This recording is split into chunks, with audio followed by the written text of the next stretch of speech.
शानदार और बेदाग सफर, मार्केट का नंबर 1 लीडर, भरोसे का सबसे बड़ा नाम।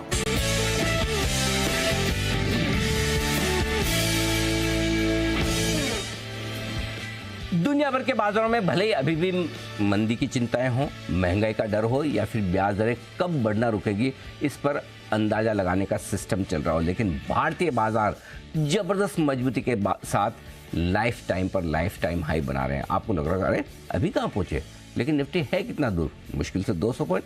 बैंक निफ्टी लाइफ हाई बना चुका है और मिड कैप और स्मॉल कैप शेयर जो आपके चेहरे पर मुस्कुराहट लाते हैं, वो हर रोज नए हाई की तरफ बढ़ते हुए नजर आ रहे हैं। तो ऐसे में हमने की है एक खास सीरीज की शुरुआत, लाइफ एट लाइफ हाई। जी हाँ, जब बाजार जिंदगी भर के सबसे ऊपरी स्तरों के आसपास ट्रेड करें या वहाँ पर ट्रेड करें, तो आपके लिए जानना समझना बहुत ज़रूरी कि व्हाट नेक्स्ट, अब आगे क्या।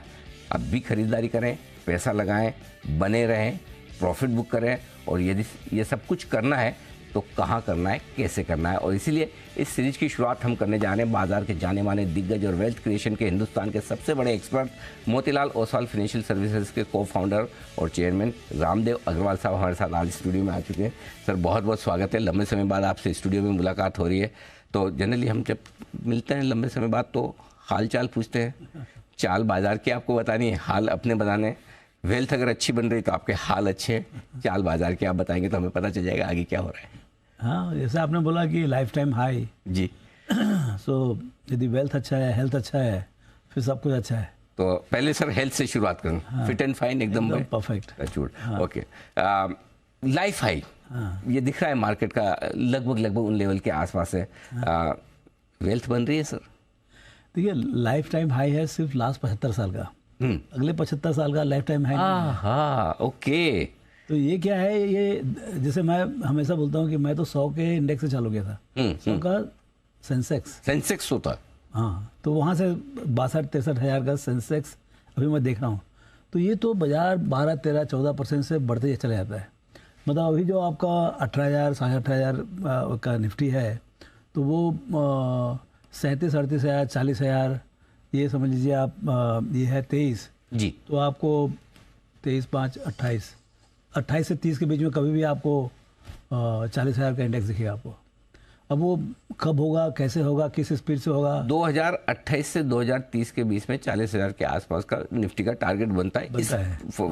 हाँ, ये आपने आज हेडलाइन दी मुझे सर जी। नहीं, ये क्या है कि आप लोग ऑल टाइम हाई बोलते तो ऐसा लगता है कि भैया बस बहुत हो गया। हाँ, बहुत हो गया, यहाँ से नीचे जाने का। ऐसा नहीं है, ये ऑल टाइम हाई है पीछे के लिए, आगे के लिए ऑल टाइम हाई नहीं है। बिल्कुल आगे का वही बता रहा हूँ, आगे का ऑल टाइम हाई बता रहा हूँ मैं। अगले 7-8 साल ऑल टाइम हाई 40,000 का समझिएगा।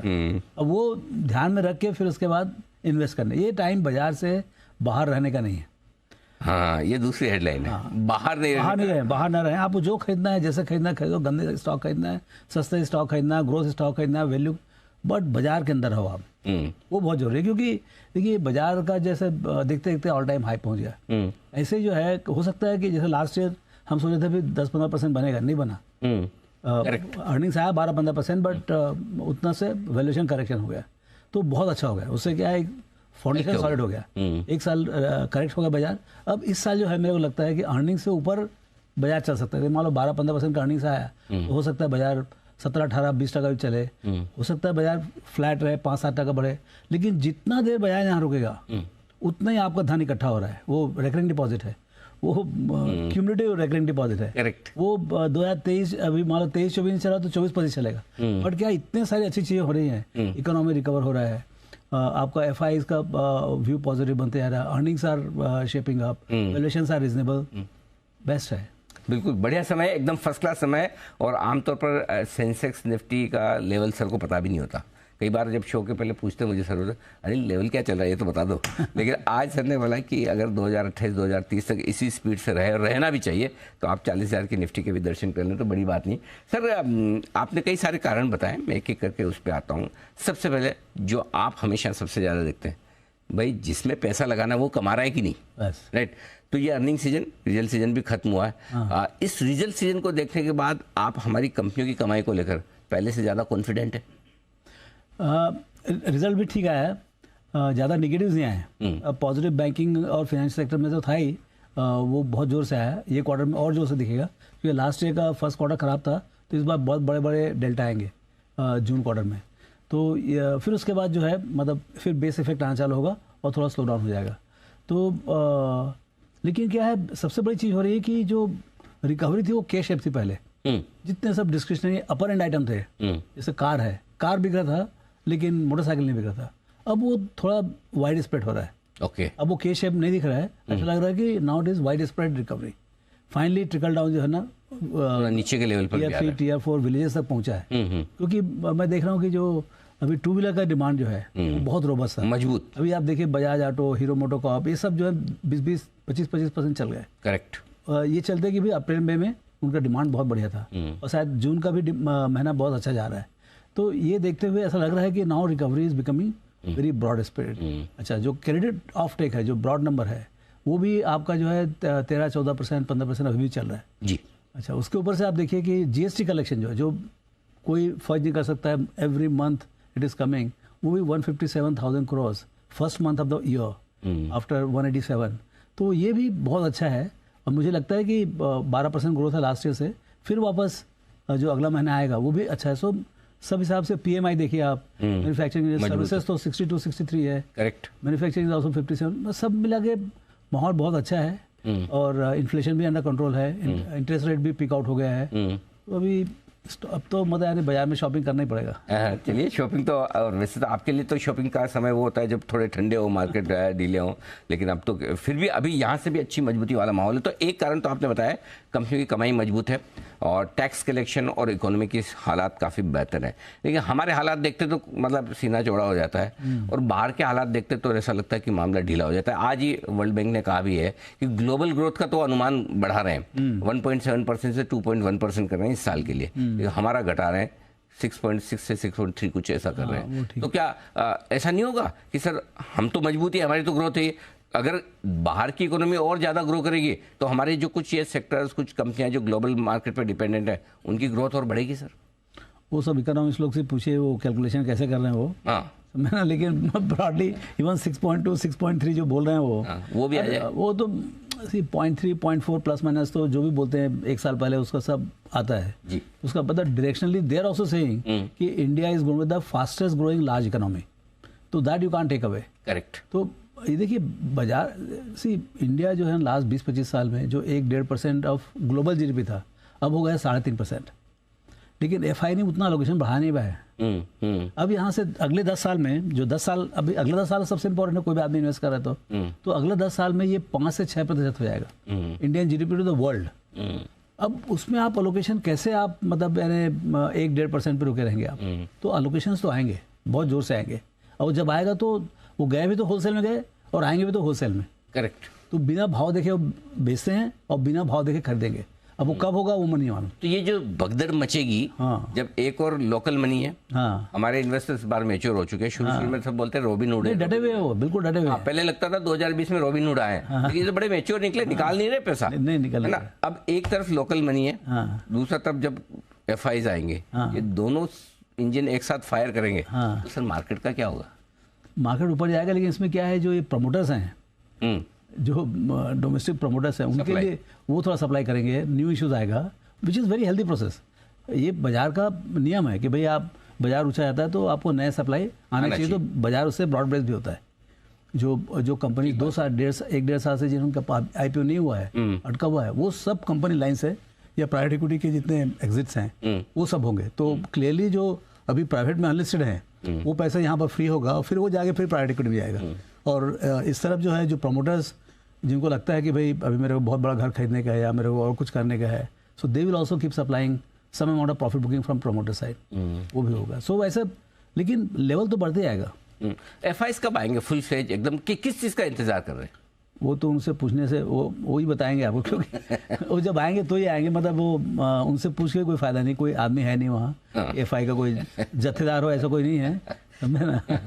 मतलब अब देख रहे हो ट्रेंड तो बन ही रहा है, सब लोग का रिकमेंडेशन है, and ultimately GDP growth rate, corporate profit growth इस सस्टेन वे में आएगा, तो कोई चॉइस नहीं है। अच्छा सर, आपने ऑटो की बात की, आपका फेवरेट सेक्टर भी रहा है, लेकिन रेट सेंसिटिव स्टॉक्स जितने भी है, बैंक, ऑटो, रियल एस्टेट, जो हिंदुस्तान की इकोनॉमी से जुड़े हैं, गजब के नंबर्स, गजब की ग्रोथ, क्या ये अभी भी ये स्पेस है जहाँ बुलिश रहना चाहिए?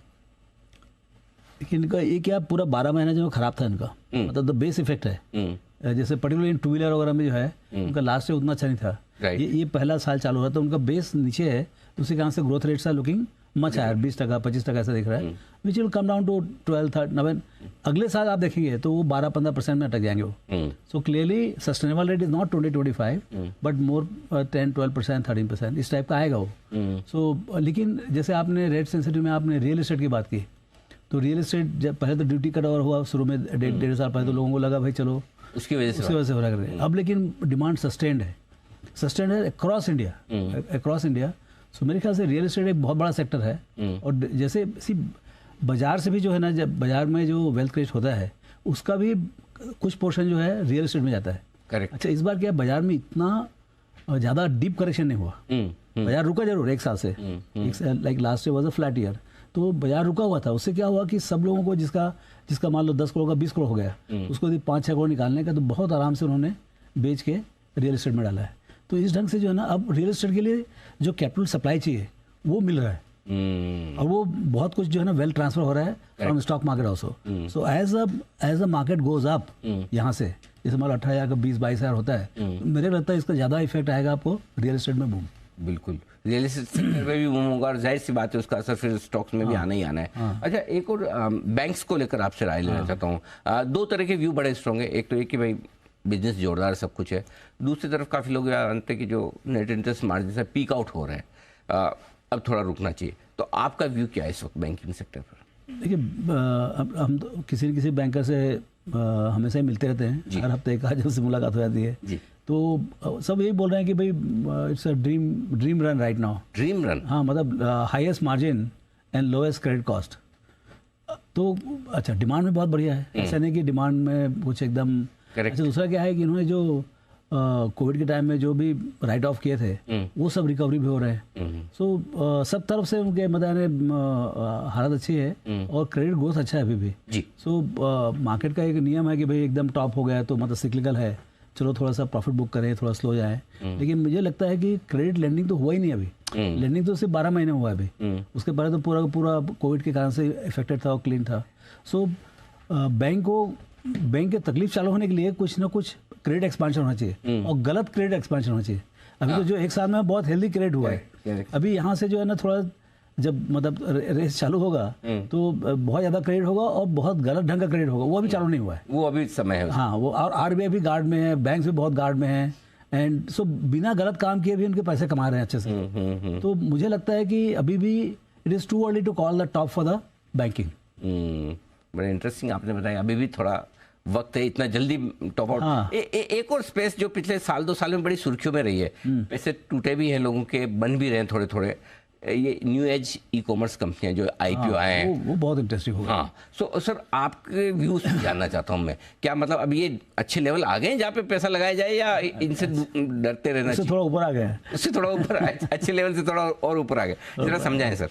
देखिए क्या था, डिजिटल में जो है ना, सबसे पहले हम लोग बहुत तेजी में आए जी, थोड़े बहुत गलत भाव में शेयर भी खरीदे, घाटे भी किए, लेकिन वहाँ से एकदम स्टिप ग्लोबल करेक्शन हुआ और यहाँ भी करेक्शन हुआ। लेकिन वही जो होना था कि भाई नीचे आके जो है सब एंटरप्रेन्योर्स जो है वो सब के सब सोच रहे हैं कैसे हम पाथ टू प्रॉफिट करें, कैसे जल्दी जल्दी हम प्रॉफिट में आए। तो अभी होड़ लगी है कि कौन पहले प्रॉफिट दिखाएगा। तो जितने भी 8-10 कंपनी लिस्टेड हैं, सब अच्छी कंपनीज हैं, सब वेल फंडेड है, लेकिन अब जो होड़ लगी है कि भाई हम इस क्वार्टर में दिखाएंगे, अगले साल दिखाएंगे, तो अब जो है ना ऐसा लग रहा है कि ये प्रॉफिट कमाएंगे। तो अब जैसे प्रॉफिट के ये आएंगे, तो इसमें क्या है, इसका एक बिजनेस मॉडल क्या है कि भाई इनका एसेट लाइट है पूरा का पूरा, सब राइट ऑफ कर दिए, जो भी कॉस्ट ऑफ है, उनका कोई प्लांट मशीन है नहीं। जैसे आप जो भी दूसरा सीमेंट प्लांट लगाते हैं, स्टील प्लांट लगाते हैं, या रिटेल लगाते हैं, फिजिकल रिटेल लगाते हैं, उसमें क्या है, आपको दुनिया भर के कैपेक्स होता है और सब वो P&L में, सॉरी बैलेंस शीट में चलाता है और फिर अमोर्टाइजेशन से आता है धीरे धीरे। यहाँ पर क्या है, सब उन्होंने राइट ऑफ कर दिया पीछे। अब जो आएगा बहुत खराब प्रॉफिट आएगा। अब अभी देखिए प्रॉफिट उन्होंने नहीं कमाया, अभी promise to profit is much more in visible range, दिख रहा है आ जाएंगे मतलब। हाँ, अच्छा, एक दो चीज डिसरप्टिव भी होने वाला, जैसे रिटेल है, रिटेल मतलब बोलते हैं $700 बिलियन का रिटेल है, जो आपका ग्रोसरी का रिटेल है, तो वो रोजमर्रा की चीज़ें। अब उसमें क्या है कि ये ये भाई लोग सब जितने क्विक कॉमर्स है, जो इंस्टा मार्ट है, आपका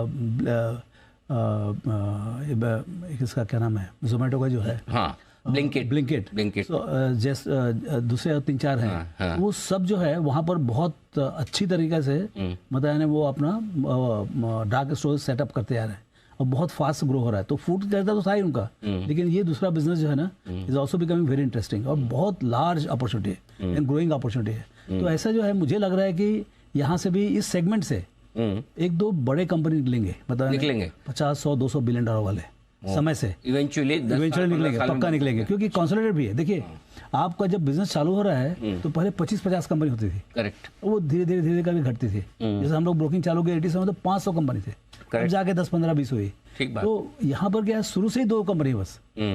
तो if the opportunity is large and 1-2 company है तो मेरे ख्याल से इनको वैल्यू क्रिएट करने का, यदि मान लो मैनेजमेंट सही ढंग से चलते रहे तो इनके पास बैलेंस शीट में पैसे भी हैं, इनको आता भी काम करने का, और नया एक अपना में रिवोल्यूशन है, डिलीवरी अपने घर में हर चीज़ की डिलीवरी हो रही है। ये तो लास्ट 3-4 साल 5 साल का ही इजाद है पूरा।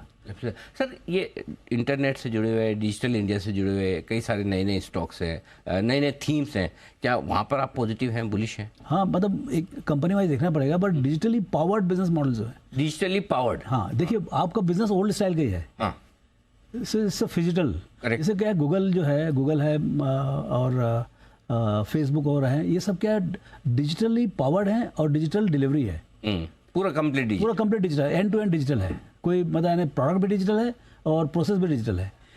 यहाँ पर क्या है, प्रोडक्ट इज ऑल फिजिकल। जैसे आप फूड बुला रहे हैं तो आपको घर में खाना आएगा, आप कोई कपड़े खरीद रहे हैं, आप कोई ग्रोसरी खरीद रहे हैं, तो आपको फिजिकल डिलीवरी है, फिजिकल प्लस डिजिटल, फिजिटल, हाँ बट फिजिटल है। तो आपका जो पूरा जो इनेबलमेंट है, पूरा मतलब जो ट्रांजेक्शन मशीन है, लॉजिस्टिक मशीन है, वो पूरा का पूरा डिजिटल है। तो ये फिजिटल माहौल में मेरे को यहाँ पर लगता है कि कुछ बड़े कंपनीज बन सकते हैं, हाँ बनेंगे, पक्के बनेंगे यहाँ से। इंटरेस्टिंग। अच्छा सर, एक चीज़ और कि आप हमेशा कच्चे तेल के साथ हमारी इकोनॉमी को जोड़ते हैं, अब तो बड़ा कंफर्टेबल हो गया है, तो क्या इसका कहीं कुछ फ़ायदा मिल सकता है? इसके लिहाज से निवेश करने के बारे में सोचना चाहिए। $75, अब तो ओपेक प्लस बोलता है प्रोडक्शन घटाएंगे, फिर भी कच्चा तेल बढ़ता नहीं, हमारे लिए तो इससे बड़े क्या बात हो सकती है? हाँ, मतलब अच्छा ये है कि भाई ये जो आपका ऑयल प्राइस है वो $70 से $80 के बीच में अटका हुआ है। 70 से नीचे ही जाता और 80 से ऊपर भी टिकता भी नहीं। करेक्ट, आप कितना भी काटो पाटो तो वो अभी क्या देखिए, ये यूक्रेन की लड़ाई के चलते और जो भी बाजार में सप्लाई डिमांड और है उसको देख कर ऐसा लगता है कि स्टिल सेलर्स मार्केट, मतलब सऊदी अरेबिया के कार्टेल जो है जितना ओपेक के वही कंट्रोल कर रहे हैं एंड दे कैन, मतलब वो जो चाहते हैं वो भाव मिलेगा उनको। तो मुझे लगता है कि sweet spot is about $75 which is comfortable for India. अब सवाल ये है कि यदि स्टेबल प्राइस अभी जैसे यहाँ पर तो फ्यूल डिमांड बढ़ ही रहा है 7-8% से, यहाँ पर यहाँ पर जो फ्यूल मार्केटिंग कंपनीज है जो लास्ट ईयर घाटा के, वो सब बम्पर प्रॉफिट कमा रहे हैं अभी। आप देख रहे हैं 1-2 क्वार्टर से तेल कंपनी के। अब वो एक बार भूकंप आ गया, बार भूकंप थोड़ी होगा। मुझे नहीं लगता, बाजार बहुत डरा हुआ हमसे कि भाई सरकार कभी भी इसमें बेचारों को मतलब बैलेंस शीट यूज कर लेती है खराब टाइम में, तो वो एक हो गया लास्ट, उसके कारण से सब इन्वेस्टर डर गए। लेकिन मुझे लगता है कि वहाँ पर बहुत बड़ा प्रॉफिट बनेगा, एटलीस्ट कंपनी से प्रॉफिट बनेगा, बाजार कैसे ट्रीट करेगा वो देखना चाहिए। सर हमारे mid cap small cap life high पर है, बैंक निफ्टी लाइफ हाई पर है, बैंकिंग शेयर सब बढ़िया है, निफ्टी 200-300 पॉइंट दूर है, और ये 2-3 सेक्टर ऐसे हैं जो मिलके इसको खींच रहे हैं बार बार नीचे, मेटल, फार्मा, कमोडिटी, आईटी, ये चल नहीं रहे, ये कब चलेंगे? अब सब थोड़ी चलेगा। क्या अभी इनमें मौका है पैसा लगाने का? पैसा लगाने का है, मतलब कई जैसे आईटी है, आईटी में क्या है कि ठीक है सेक्टर माइट भी स्लो, लेकिन उसमें स्पेसिफिक कंपनीज जो हैं वो बहुत अच्छी कर रहे होंगे। जैसे कोई मिड साइज कंपनीज हैं जिनको पर्टिकुलर टाइप ऑफ स्किल्स हैं, जैसे एआई वगैरह में उनके स्पेसिफिक प्रोजेक्ट्स हैं, सो उधर ग्रोथ रेट ज़्यादा है। तो क्लियरली आप देखो कुछ कंपनी वहाँ पर जैसे जो ऑटोमोटिव ईवी स्पेस में जो अच्छा कर रहे हैं, तो उन कंपनीज में ग्रोथ है। जहाँ से बाजार अभी क्या है, जहाँ पर ग्रोथ है वहाँ पर तूफान है, चाहे वो सेक्टर कहीं का भी हो। बट एग्रीगेट सेक्टर में यदि ग्रोथ नहीं है तो क्लियरली वो सेक्टर का इंडेक्स जो है थोड़ा नीचे रहेगा। तो अभी जो आईटी जो है थोड़ा सा स्लो ट्रैक में है, अभी लास्ट 2 साल में काफ़ी अच्छा था, इस साल थोड़ा स्लो ट्रैक है। मे भी इस साल का बेस बन गया, अगले साल उसमें भी नंबर आ जाएगा। तो सबका नंबर आएंगे, हर Churning तो होगी। हाँ, हाँ। जैसे सीमेंट है, अभी देखिए अभी 2-4-5 दिन से सीमेंट में तूफान हो रहा है जी। तो क्या है, बहुत दिन से पड़ा हुआ था सीमेंट, तो ऐसे ही हर सेक्टर का नंबर आएगा, हर सेक्टर में जिसमें कॉम्पिटिटिव एडवांटेज है इंडिया का, या कंपनी से कॉम्पिटिटिव एडवांटेज है, मतलब प्रॉफिटेबल है, डीपली प्रॉफिटेबल है, तो it's just matter of time कि भाई अच्छा ये जब बाजार में आउट ऑफ फेवर रहता है तो उस समय ये सब अच्छी कंपनी रिजनेबल दाम में मिलने का चांस होता है। करेक्ट। और जहाँ से थोड़ी गर्मी आई देखते देखते भाव 25% बढ़ जाता है और जो रिजनेबलनेस जो है खत्म हो जाता है। ठीक बात। अच्छा सर, एक स्पेस जो बहुत ज़बरदस्त बूम है मिड कैप और स्मॉल कैप शेयरों की, जो हमारे सारे दर्शकों को बड़ी पसंद आती है, बोलते ये चलते तो हमारे शेयरों के दाम थोड़े ऊपर आते हैं, पैसा तब बनता है। कहीं कोई यूफोरिया होने के संकेत तो नहीं, मतलब ऐसा तो नहीं कुछ ज़्यादा हो गया, कुछ ज़्यादा ही भाग रहे 2 महीने से, डरने वरने घबराने की कहीं ज़रूरत है, या अभी ऐसा कोई दूर दूर तक सिग्नल नहीं है इस पर? मतलब भाई कॉशन तो हमेशा रखना चाहिए। मान लो 100% बढ़ गया तो वो लगता है वही और ज़्यादा बढ़े, तो थोड़ा सा कॉशन रखना चाहिए कि भाई अच्छा। दूसरा ये, एक बार बढ़ गया तो आपका एक्सपेक्टेशन कम हो जाना चाहिए। ऐसा नहीं वो कंपनी का ग्रोथ खत्म हो गया, स्टॉक ऑल टाइम हाई हो गया, आगे भी बहुत, बिकॉज देखिए इंडियन इकोनॉमी में क्या है, जो भी रेलेवेंट कंपनीज हैं वो बहुत आगे बढ़ेंगी, जो अच्छी कंपनीज हैं। मतलब कोई किसी का हाई नहीं है, जैसे इंडेक्स का हाई नहीं है ऐसा किसी का ऑल टाइम हाई नहीं है। Correct. All time high for the past है, आगे बहुत जगह है सब में, मतलब मल्टीपल टाइम्स, 5 टाइम 10 टाइम। मैं तो मैनेजमेंट से मिल रहा हूँ, मतलब मैनेजमेंट बोल रहे हैं कि हम अगले 5 साल में 5x करेंगे, तो मैनेजमेंट पूछ रहा है व्हाई नॉट 10x। अच्छा, इस टाइप के सब बोर्ड मीटिंग में बात हो रही है। अच्छा। तो माहौल जो है ना, मतलब मैं तो सिर्फ सुनते रहता हूँ कि भाई कौन कर सकता नहीं कर सकता, बात की बात है। Correct। लेकिन इस टाइप का थोड़ा एम्बिशन जो है ना, कॉर्पोरेट एम्बिशन काफी बढ़ रहा है। अच्छा सर, सब अच्छी बातें की हमने, शो का नाम भी लाइफ एट लाइफ है, कुछ ऐसी सावधानी रखने वाली चीज, कोई ऐसा कोई जिससे झटका लग सकता है, थोड़ा अलर्ट रहो भाई, वैसा कुछ है तो चाहे वो ग्लोबल मार्केट का हो, कोई हमारे मार्केट, तो वो जरा सर बता देंगे कि क्या सावधानी रखनी है? गारंटीड आएगा, और आएगा और वहां से आएगा जहां से आप कभी सोचे भी नहीं होगे। कि मतलब आप 10 चीज लिखो, 10 में से 11वां ही आने वाला है। अच्छा। वो 10 कोई नहीं आने वाला है जो पता है वो नहीं। हाँ, इसके बारे में आप 10 मिनट भी सोच सकते हो, वो कुछ नहीं होगा। जैसे उक्रेन, मतलब उक्रेन कहाँ ये किसी ने मालूम था, और उक्रेन ने पूरा मतलब तबाह कर दिया। तो ऐसे कुछ ना कुछ और, मतलब उक्रेन ही ठंडा हो जाए, यू नो, मतलब लेकिन निगेटिव साइड में मतलब इतना कुछ हो रहा है जियोपॉलिटिकल में, मतलब चाइना, मतलब जो इंटरनेशनल रिलेशंस हैं वो इतने स्टिफ हैं, मतलब कहाँ पर क्या हो जाए कब कुछ मालूम नहीं जी, यू नो। सो थोड़ा कुछ तो ज़्यादा नॉइज़ भी है, तो क्या नॉइज़ है क्या रियलिटी है मालूम नहीं, लेकिन अपने घर को संभाल रखना बहुत जरूरी है। तो एक तो क्या, लीवरेज मत रखें ज़्यादा, पैसा आ गया लीवरेज जो है उसको मतलब अनवाइंड करके यू नो थोड़ा कंफर्टेबल रहना चाहिए। और आगे से जो है, मतलब मेरे को ज़्यादा लग रहा था लीवरेज का। हाँ, मतलब उधार लेके पैसा मत लगा, हाँ, अपना जो सब बचत है वही लगाना है। और जब भी मेरे को ज़्यादा कॉन्फिडेंस लगता है बाजार अच्छा लग रहा है, तब तो पक्का बाजार करेक्ट होता है। आपका भी कॉन्फिडेंस लेवल कहाँ तक? अच्छा है, अच्छा है, अच्छा है, कॉन्फिडेंस अच्छा है। मतलब जैसे 100 है, 100 में किस लेवल पे कॉन्फिडेंस आ जाता है तो फिर आप अलर्ट हो जाते, तो वो लेवल क्या है? नहीं, ऐसा नहीं, इतना डरावना नहीं है अभी। अभी डरावना नहीं पहुंचा कि अत्याचार होगा, ऐसा नहीं लग रहा है, लेकिन अच्छा लग रहा है बताने।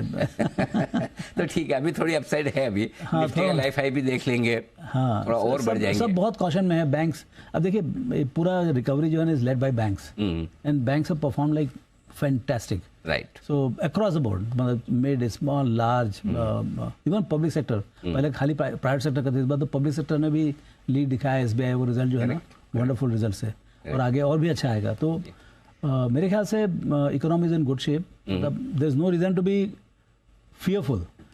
लेकिन जब भी ऐसा लगता है कि let's become little more greedy, डरे नहीं। हाँ, मतलब लीवरेज मतलब बाकी सब बहुत बढ़िया, करेक्शन होगा 5-10% 15% करेक्शन के लिए हमेशा रेडी रहें। बिल्कुल ठीक बात है। बस आता है तब बड़ा डर लगता है, रेडी तो रहता है लेकिन आते ही फिर ढीला हो जाता है। आप 40 साल का सोचो ना, जब करेक्शन आता है। ठीक बात है। तो आपको सोचना है कि अगर 2028-30 में 40,000 का निफ्टी हो सकता है, फिर ऐसे में 2000 घट भी जाए, डर किस बात का? तैयारी रखें, अपना ही पैसा लगाएं, उधार लेकर नहीं, और बाकी तो जो इकोनॉमी के हाल है, हमारे बाजार के हाल है, मजबूती आगे भी रहेगी। ये है word of wisdom Ramdev Agarwal sir की तरफ से। सर बहुत बहुत धन्यवाद आपका, आप स्टूडियो में आए, समय दिया और हमारे दर्शकों को पूरा डायरेक्शन, खास हमारी सीरीज की शुरुआत में लाइफ एट लाइफ आई। इस शो में इतना ही, नमस्कार।